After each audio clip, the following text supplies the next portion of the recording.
ಓಂ ಗಣೇಶಾಯ ನಮಃ. ಓಂ ಗಣೇಶಾಯ ನಮಃ. ಓಂ ಗಣೇಶಾಯ ನಮಃ.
ಉದ್ಘಾಟನೆ ಆಗಮಿಸಿದಂತ ಎಲ್ಲ ಪರಮ ಪೂಜ್ಯರಿಗೆ ನನ್ನ ದೀರ್ಘದಂಡ ನಮಸ್ಕಾರಗಳನ್ನು ಸಮರ್ಪಿಸಿಕೊಂಡು ಈಗ ಪೂಜ್ಯರಿಗೆ ಮಾಲಾರ್ಪಣೆ ಅಭಿನವ ಮಹಾಂತ ಮಹಾಸ್ವಾಮಿಗಳವರಿಗೆ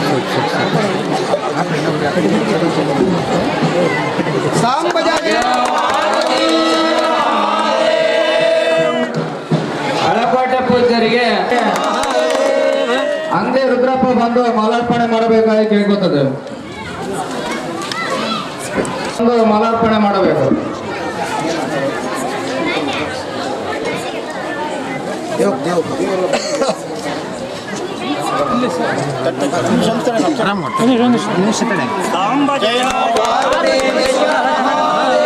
ಈ ನಾಟಕದ ನಿರ್ದೇಶಕರಾದಂತ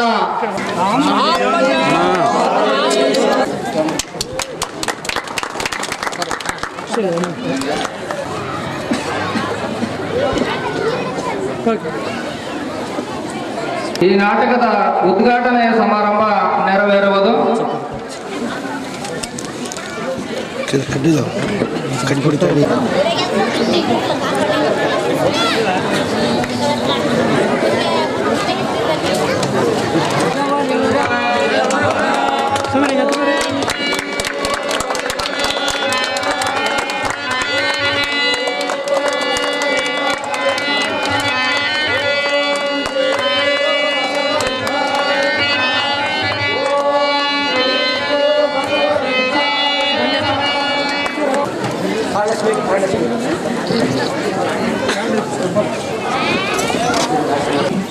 गजानन पद्मार्कं गजानन महार्निशम अनेकदंत भक्तानां एकदंत उपास्महे. नमस्ते शारदा देवी अस्मिरपुरवासिनी त्वमहं प्रार्थये देवी विद्यादानंत देहि मे. ಸ್ವರೂಪ ತಾಲೂಕಿನ ಕಚ್ಚನೂರು ಗ್ರಾಮದ ವೀರಾಭಿಮನ್ಯ ಒಂದು ಸುಂದರ ಪೌರಾಣಿಕ ನಾಟಕವನ್ನು ಪ್ರಪ್ರಥಮವಾಗಿ ಈ ವರ್ಷ ಅವರ ಒಂದು ಹೆಮ್ಮೆಯ ಉತ್ಸಾಹ ಬಹಳ ಸಂತೋಷ. ಆಗಿಂದಾಗೆ ಇಂಥ ನಾಟಕ ಕಲೆಗಳನ್ನು ಪ್ರದರ್ಶಿಸುವ ಮೂಲಕ ಜನರಲ್ಲಿ ಪರಿವರ್ತನೆ ಜಗದ ನಿಯಮ ಅನ್ನುವಂತೆ ಈ ನಾಟಕ ಸಮಾರಂಭಕ್ಕೆ ಪರಮ ಪೂಜ್ಯರಾದ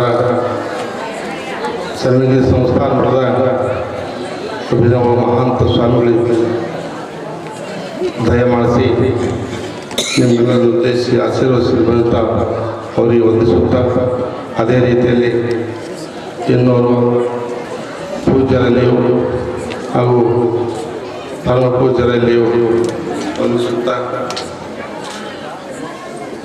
ಈಗ ಸಮಯದವ ಇದು ಪುರಾಣ ಅಲ್ಲ, ಕೀರ್ತನ ಅಲ್ಲ. ಇಂಥ ಒಂದು ಸುಸಂದರ್ಭ ಯಾವಾಗಲೂ ಸಮಯಗಳಲ್ಲಿ ಇದು ಬಿಸಿ ತುಪ್ಪ ಇದ್ದಂಗೆ. ಇತ್ತ ಪ್ರವಚನ ಕೇಳಬೇಕಾಗ, ಇತ್ತ ಬಯಲಾಟ ನೋಡಬೇಕಾಗ ಇದು ಸಂದಿಗ್ಧ ಪರಿಸ್ಥಿತಿ. ವೇದ ಆಗಮ ಉಪನಿಷತ್ತು ಎಲ್ಲವೂ ಮೀರಿದವು. ಅದೇ ರೀತಿಯಲ್ಲಿ ಒಂದು ಕೊನೆಯದಾಗಿ ನಾಟಕ ಅಂದರೆ ಏನು ಮುಗಿಸಿಬಿಡ್ತೀನಿ. ನಂತರ ನಮ್ಮಲ್ಲಿರ್ತಕ್ಕಂಥ ಒಂದು ನಕಾರ ಅಳೆಯುವುದು,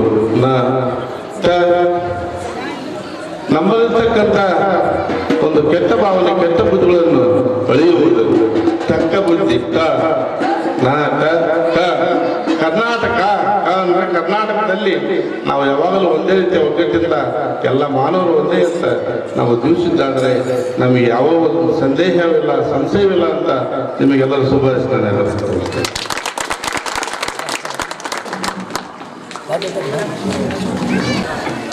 ಕಾಯದಳು ಗುರುಲಿಂಗ ಜಂಗಮದ ಆಯ್ತವನರಿಯಲಿಕ್ಕೆ ಸುಲಭೋಪಾಯದಿಂದ ದೃಢ ಮಹಸ್ಥಳಕ್ಕೆ ಕುರುವಾಗಿ ದಾಯದವರಿ ಸಮಸ್ತ ಭಕ್ತನೇ ಕಾಯ್ನು ಪಾವನ ಮಾಡಿದ ರಾಯ ಪೂರ್ವಾಚಾರ್ಯ ಸಂಗನ ಬಸವ ಶರಣು ಶರಣ.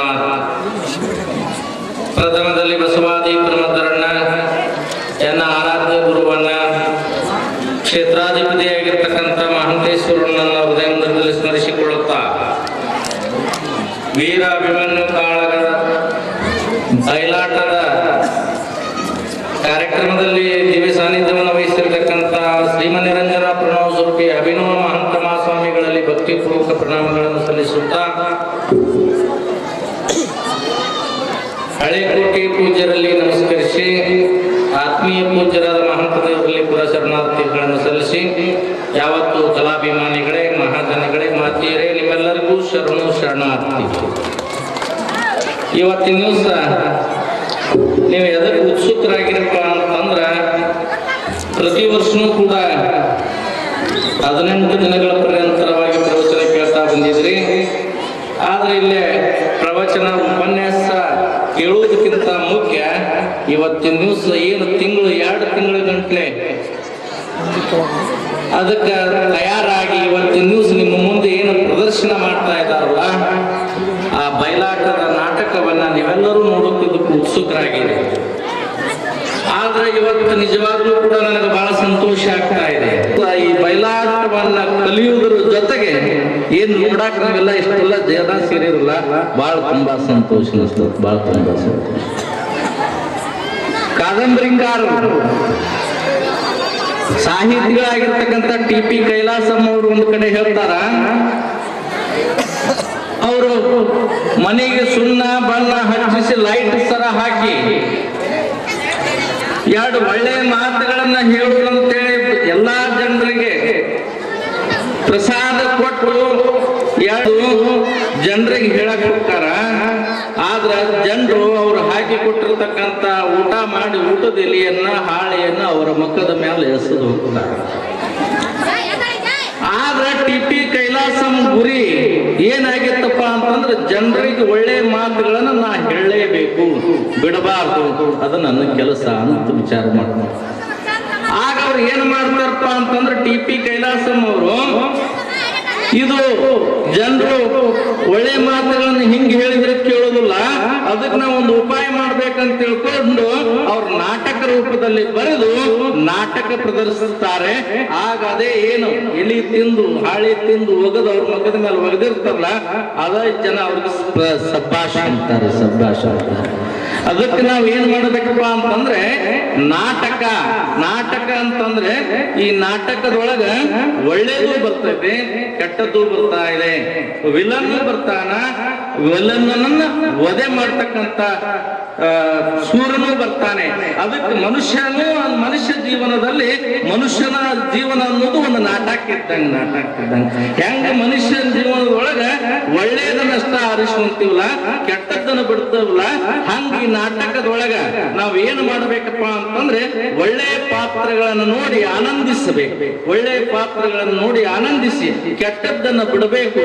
ಆ ನಾಟಕ ಮಾಡಿರ್ತಕ್ಕಂಥ ಎಲ್ಲ ಕಲಾವಿದರಿಗೆ ಪ್ರೋತ್ಸಾಹಿಸಬೇಕು. ನಾನು ಬರಾಕತ್ತಿ 7-8 ವರ್ಷ ಆತನು ಇಲ್ಲಿ ಖರ್ಚಿಗೆ ನೋಡಿ ಇದ ಪ್ರಪ್ರಥಮವಾಗಿ ಬಯಲಾಟ ಆಡ್ತಿರೋದು ನೋಡಿ ನನಗೂ ಖುಷಿ ಆಗ್ತಾ ಇದೆ. ಯಾಕಪ್ಪ ಅಂತಂದ್ರ ನಂದೊಂದು ಏನ್ ಅಭಿಪ್ರಾಯಪ್ಪ ಅಂತಂದ್ರ ಪ್ರತಿ ವರ್ಷ 18 ದಿವಸ ಏನು ಮಹಾಂತೇಶ್ವರ ಮಠದೊಳಗೆ ಪುರಾಣ ಹಚ್ಚಿದ್ರಲ್ಲ, ಪುರಾಣ ಮುಗಿದ ಮರುದಿವಸ ಈ ನಾಟಕ ಏರ್ಪಡಿಸಿದ್ರೆ ಇನ್ನೂ ಚೆನ್ನಾಗಿರ್ತದೆ ಪ್ರತಿ ವರ್ಷನೂ ಕೂಡ. ಹೌದು, ಯಾಕಂದ್ರ ಅದೊಂದು ಇತಿಹಾಸ ಆಗಿ ಹೋಗ್ಬಿಡ್ತದೆ, ಒಂದು ಮನರಂಜನೆ ಆಗಿ ಬಿಡ್ತದೆ ಎಲ್ಲರಿಗೆ. ಅದಕ್ಕ ನೀವೆಲ್ಲರೂ ಕೂಡ, ಯಾಕಂದ್ರೆ ಈ ನಾಟಕ ಬಹಳ ದೊಡ್ಡದ್ರಿಂದ ನಾವೇನು ಬಹಳ ಮಾತಾಡೋದ್ರ ಅರ್ಥ ಇರಂಗಿಲ್ಲ. ಆ ನಾಟಕ ಮಾಡಿರ್ತಕ್ಕಂಥ ಎಲ್ಲಾ ಕಲಾವಿದರಿಗೆ ನೀವ್ಯಾರು ಗಲಾಟೆ ಮಾಡ್ಲಾರ್ದ ಶಾಂತ ರೀತಿಯಿಂದ ಅಚ್ಚುಕಟ್ಟಾಗಿ ಅವ್ರಿಗೆ ಪ್ರೋತ್ಸಾಹಿಸಬೇಕು ಅಂತಕ್ಕಂಥ ಮಾತನ್ನ ಹೇಳಿ ನಾನೊಂದೆರಡು ಮಾತನ್ನು ಮುಗಿಸ್ತಾ ಇದ್ದೀನಿ. ರುದ್ರಮಣೇಶ್ವರಿಯವರನ್ನ ಮೊದಲು ಸ್ಮರಣೆ ಮಾಡಿಕೊಂಡು ಈ ಒಂದು ವೀರ ಅಭಿಮನ್ಯನ ಕಾಳಗ ಪೌರಾಣಿಕ ನಾಟಕದ ಉದ್ಘಾಟನಾ ಸಮಾರಂಭದಲ್ಲಿ ಪಾಲ್ಗೊಂಡು